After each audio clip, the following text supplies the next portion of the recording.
이만한 대못이 허벅지 뼈 안까지 쭉 들어가기 때문에 그 구멍으로 인해서 거기서 출혈이 많이 되는데 로보트는 그 가이드를 쓰지 않기 때문에 거기에 구멍이 나지가 않습니다. 제가 생각하는 인공관절 수술 적기는 한 대 중반에서 후반, 그때가 가장 좋은 것 같아요. 너무 젊은 나이에 하면 일단은 출혈량은 로봇 인공관절이 상대적으로 적을 수 있는 이유가 아까 말씀드렸지만 인공관절을 받기 위해서 예전에 뼈를 깎을 때는 우리가 가이드를 쓴다 그랬죠. 그 가이드가 뼈 안으로 들어갑니다. 물론 이 경골은 뼈 안으로 들어가는 가이드도 있고 밖에 쓰는 가이드도 있긴 한데 특히 대퇴골 같은 경우에는 가이드가 뼈 안으로 들어가기 때문에 그만큼 뼈에 손상을 많이 줘야 되고 골수에서 피가 많이 흘러나와요. 실제로 여기 가이드를 넣으면서 여기 구멍을 내서 이만한 대못이 허벅지 뼈 안까지 쭉 들어가기 때문에 그 구멍으로 인해서 거기서 출혈이 많이 되는데 로보트는 그 가이드를 쓰지 않기 때문에 거기에 구멍이 나지가 않습니다. 그래서 출혈이 굉장히 적고요. 그 다음에 전에는 톱을 쓰기 때문에 주변 조직을 조금 더 손상을 줄 수도 있었겠지만 이것은 보다시피 얇은 갈아내는 형식이라서 주변 조직 손상이 덜한 장점이 있습니다. 로봇을 쓴다고 해서 회복 시간이 유의미하게 환자가 줄어든다라고 얘기한다는 것은 사실은 어폐가 있습니다. 사실 회복 시간이라는 거는 그 환자의 체형, 수술 전의 상태가 얼마나 나빴는지, 뼈가 얼마나 튼튼한지, 그 다음에 그 환자가 수술받는 나이, 그 환자가 수술받기 전에 보행 능력, 이런 것들이 전부 다 고려돼야 되기 때문에 전반적으로 로봇을 쓰고 나서 환자분들이 조금 더 편해하고 회복 과정에서 더 수월해하는 거는 제가 체감할 수 있었습니다.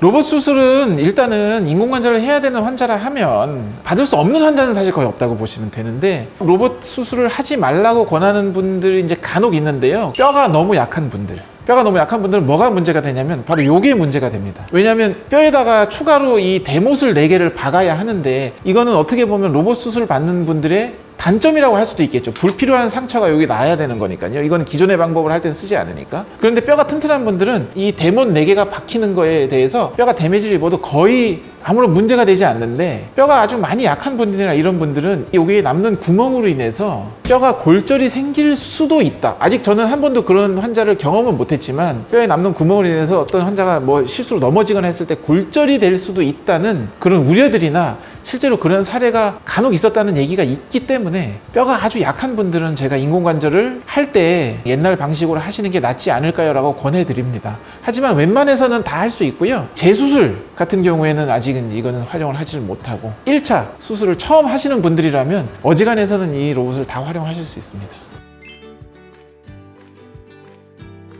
재수술은 똑같습니다. 로봇으로 하든 안 하든 결과물은 똑같고요. 인공관절의 재수술은 항상 힘들어요. 아직은 제가 알기로는 개발은 안 된 걸로 알고 있습니다. 골다공증 있는 환자는 아까 말씀드렸지만 뼈 골절 위험이 있어서 뼈가 보면 이 긴 파이프 형태잖아요. 파이프에 어떤 구멍이 나 있게 되면 그쪽이 우리가 흔히 얘기하는 스트레스 포인트가 돼서 어떤 이제 충격이 가거나 그러면 이제 거기서 부러지는 경우가 종종 있습니다. 그건 뭐 골절 수술을 해도 그렇고 어느 정도는 다 괜찮은데요. 진짜 심한 분들은 제가 인공관절을 안 쓰는 방향으로 권하고 있습니다.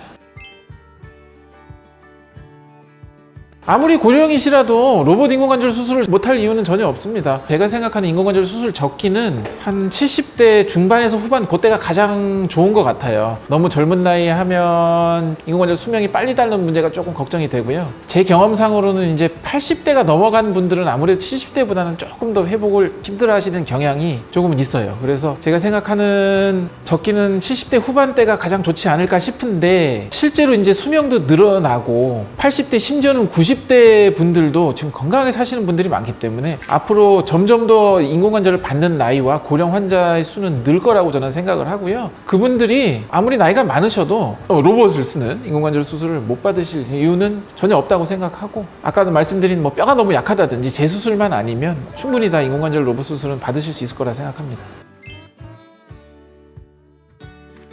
인공관절 수술 후 재활은 뭐 정해진 거는 없습니다만 보통 저 같은 경우에는 최소 3개월까지 굉장히 열심히 하라고 강조를 드립니다. 물론 수술한 지 한 달도 안 됐는데 구부리고 펴고 다 되시고 잘 걷어 다니시는 분들도 있고요.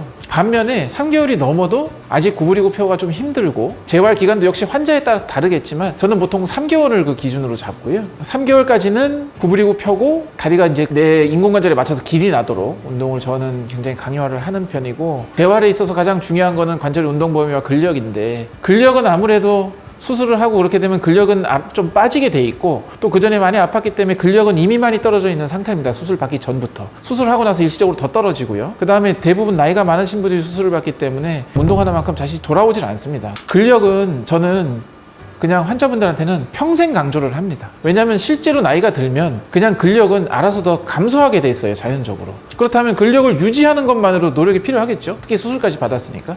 그래서 저 같은 경우엔 재활이라 함은 어떤 정해진 기간은 없고, 근력은 올 때마다 계속 강조를 합니다. 안 아프고 멀쩡하셔도 근력 운동은 계속 해주시라고 늘 말씀드리죠. 가장 만족하는 부분은 말씀드렸다시피 다리 정렬이 굉장히 잘 맞기 때문에 나중에 수술이 이제 딱 되고 나서 이제 많이 회복되고, 다리 모양을 보면 다리 모양이 굉장히 이뻐요. 어르신들이나 이런 분들은 이제 다리가 관절염이 오면서 무릎이 이렇게 O자로 휘는 분들이 많아요. 아프고 그걸 떠나서 보기 안 좋은 것도 있거든요. 인공관절 수술을 하면 무릎이 쫙 펴져서 무릎 사이가 거의 이제 부틀랑 말랑한 그 정도가 되거든요. 모양이 이뻐진 다리를 보고 굉장히 만족해 하시는 분들이 많으세요. 외래 설명을 드릴 때 일석삼조의 효과를 노린다라고 말씀을 드리는데, 첫째는 무릎이 수술 전에는 뼈랑 뼈끼리 다 있으니까 아프죠. 일단 아픈 게 기본이겠죠. 두 번째는 퇴행성 관절염이 있으면 뼈들이 골극이라 그래서 뼈들이 울퉁불퉁하게 자라나고 변형이 오게 됩니다. 구부리고 펴고가 잘 안 돼요. 혹시 식구분들 중에 집에 관절염이 심하신 할머니나 어르신들이 계시다면 한번 가서 무릎을 보세요. 무릎을 피라 그러면 일자로 쫙 펴지를 못합니다. 진짜 심한 분들은 구부리는 것도 완전히 다 안 돼요. 그래서 관절 가동 범위에 수술 전에 이미 제한이 있는 경우가 굉장히 많고, 세 번째는 무릎이 이렇게 안으로 휘어요. O자다리, 내반슬 모양을 하고 있는 경우가 대부분이에요. 그 세 가지를 한꺼번에 인공관절로 교정을 하기 때문에 제가 일석삼조의 효과를 노린다고 얘기를 하는데, 첫째는 인공관절을 해서 임플란트를 씌워주고 인공관절 넣어놓으면 내 뼈랑 내 뼈가 직접 닿지 않기 때문에 일단은 내 뼈끼리 맞춰서 생기는 통증은 없어지겠죠. 두 번째, 수술을 할 때 그 주변에 있는 불필요한 골극을 다 절제를 하기 때문에 구부리고 펴고가 이제 수술 전보다 더 나오는 경우가 많습니다. 그래서 두 번째 효과고, 세 번째는 휜 다리를 교정을 할 때 이 뼈를 깎는 각도를 조절을 하면 저희가 원하는 각도를 맞출 수가 있어요. 그 각도를 조절을 해서 다리 정렬을 맞추는 거거든요. 그래서 당연히 무릎이 O자다리였던 게 이쁘게 교정이 되고, 수술을 했는데도 O자다리가 남는다든지 이런 오차가 사람이 손을 할 때는 그런 경우가 있을 수 있었어요. 근데 그러한 오차를 로봇 인공관절이 획기적으로 줄여줬습니다. 수술하고 나시면 당연히 O자다리 다 당연히 교정이 되고, 무릎이 이 모델에서 보는 것처럼 약간 X자다리가 되면서 굉장히 이뻐지는 결과가 있어서 할머니들이 가끔 좋아하시는 분들이 계세요. 다리가 천여 때처럼 이뻐졌다고 그러시는 분들도 있습니다. 네.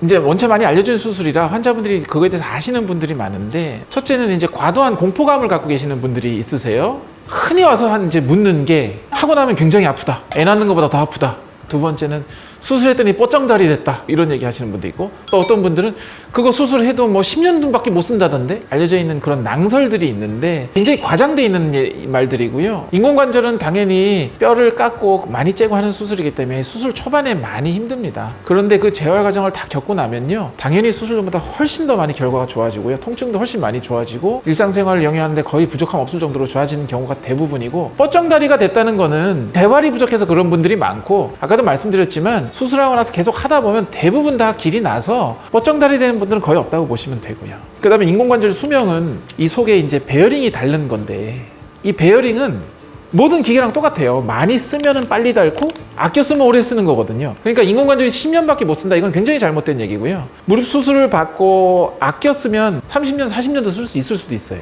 그러한 어떤 인공관절에 대한 과도한 공포를 갖고 계신 분들은 그런 오해를 좀 푸셨으면 좋겠고요. 인공관절이 지금까지 로봇도 개발되고 그동안 수십 년 동안 연구가 되고 개발된 수술이라서 지금도 굉장히 기술이 많이 진보돼 있고 그러기 때문에, 인공관절을 받아야 될 수술인데 그걸 아픈 걸 참아가면서 겁내서 수술 안 받고 지내실 필요는 전혀 없다. 그 말씀을 첫째 드리고 싶고, 두 번째는 반대로 인공관절 수술을 받고 나서 너무 결과가 좋은 분들은 이거를 정상 무릎처럼 쓸 수 있다고 생각하시는 분들이 있어요. 근데 인공관절은 아무래도 사람이 넣어준 관절이고 그 내구성이 한계가 있기 때문에 아까도 말씀드렸지만 인공관절 수술하신 분들은 과도한 노동이나 과격한 운동 이런 거는 안 하기를 항상 제가 당부를 드리고, 제가 더 마지막으로 드리고 싶은 말씀은 인공관절 받아야 될 환자분들은 두려워하지 말고 믿고 맡길 수 있는 의사 선생님을 찾아가셨으면 좋겠다. 그게 제가 드리고 싶은 말씀입니다.